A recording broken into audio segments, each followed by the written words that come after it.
talking about angels. There are actually 5 visitations that occur around the time of Jesus' birth. And today we're going to start out with the visitation to Zechariah in the temple. And in the very beginning of our reading today, we get introduced to these characters, Elizabeth and Zechariah. And what kind of people would you say Elizabeth and Zechariah are, based on their descriptions? Are they good people? Are they bad people? Are they misbehaved? Are they well-behaved? Do they follow God's law? Yes, yes. So we get a big description of how honorary and upright and exemplary Elizabeth and Zechariah are. We hear about how they follow all the regulations and commandments that God has set out for his people. We hear about how they live blamelessly. We hear about that they're from families that are from priestly orders. So that means that Zechariah is able to serve in the temple, which is what he does in our story today. And that Elizabeth, too, comes from a priestly family. So these are good people, upstanding people. And yet, they've been visited by a terrible misfortune. What is their terrible misfortune? Elizabeth is barren, we hear, and they cannot have children. And to underline it, they're getting old. So that means the window is closing for them to be able to have children. And for God's people, it's so important to have children. Children pass on the legacy and live out God's commandments. And so it would be a terrible loss for them not to be able to bear children. And it would even be shameful that they could not have children. People would think less of them, even though they've lived this upright life and they come from these good families. I wonder if you can think of people that you know who are good people. They are honest, they work hard, they care about others, they're faithful, they're generous, and yet somehow they always seem to be having a bad break. They always seem to be having some kind of misfortune. Illness, family trouble, financial hardship, whatever it is. Or maybe you yourself have sometimes felt like Zechariah and Elizabeth, like you're trying so hard to follow God's call, to do well in your career, to care for and support your family, and yet you just can't seem to get ahead. Something always happens to set you back. When we experience this, when we see good people suffering, when we ourselves are having a hard time, it's natural to ask questions, isn't it? Why? Why would this happen? We ask that question, right? What did I do to deserve this? We ask that question. How could this ever get better? Will this ever end? Right? Those questions sound familiar? So when Zechariah is in the temple, holiest of places, and the angel comes to visit him and gives him what sounds like glorious good news, right? He's going to have a child. Elizabeth will have a child. They'll name him John. And not just any child, but a special child who will do great service in the Lord's name, who will turn God's people back towards God. And what is Zechariah's reaction? How does he respond to this wonderful news from the angel Gabriel?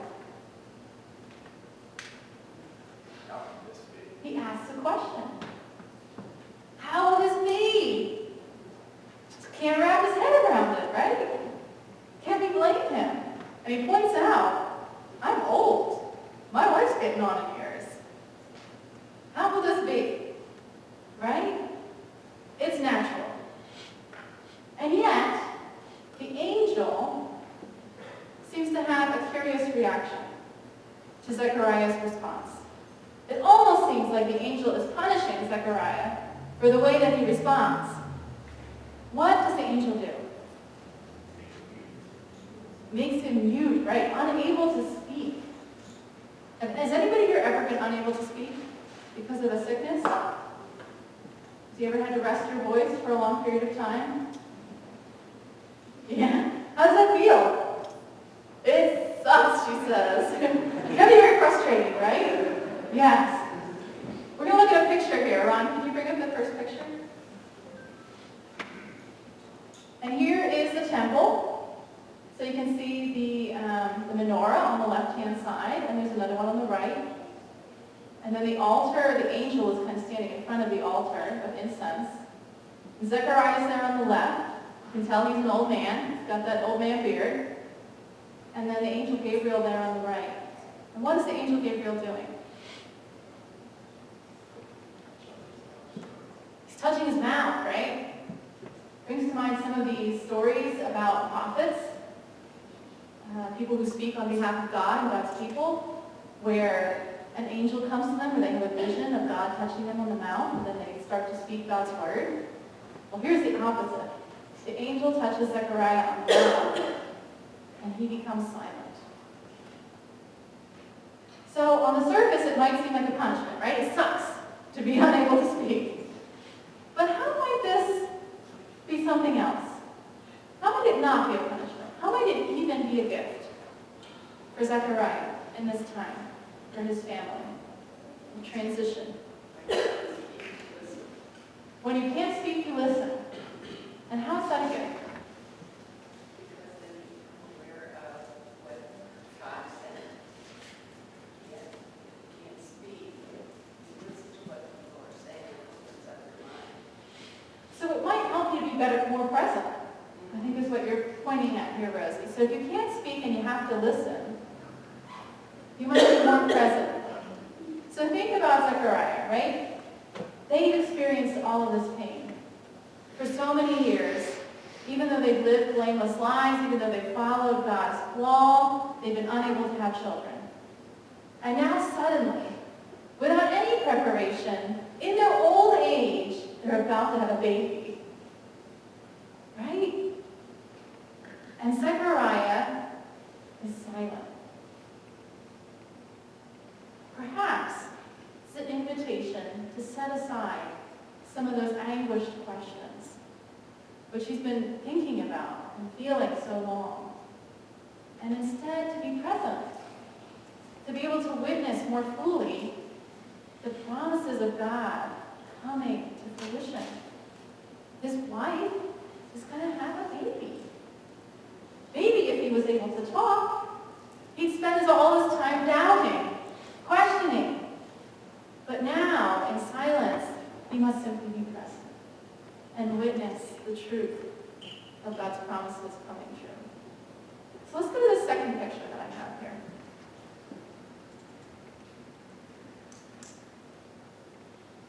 This was a little different. So can you see? He's on the left-hand side here. It's an old man. Zechariah, that's right. And he's on the right here. Elizabeth, yes. And we can tell that she's expecting a child, right? And then off to the left there, what's that? The angel, yeah. So this is kind of conflating different times, right? Because Elizabeth wasn't pregnant yet when the angel did this. And I don't know if you can see Zechariah's face very clearly, but he has kind of like a surprised smile. Like his mouth is open and his eyes are really wide, and he's got like the edges of his mouth turned up. I would describe it as like a joyful kind of awe, right? And then there's Elizabeth, and you might be able to see hers a little more clearly. She's kind of looking downwards a little bit. She kind of has this secretive smile, right?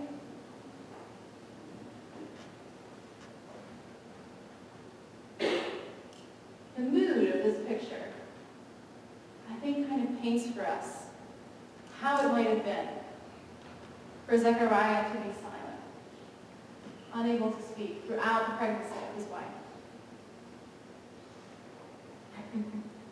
She is a witness, not just in what she says, Because she will speak about how she's blessed by God, right? In the end of the reading, she does.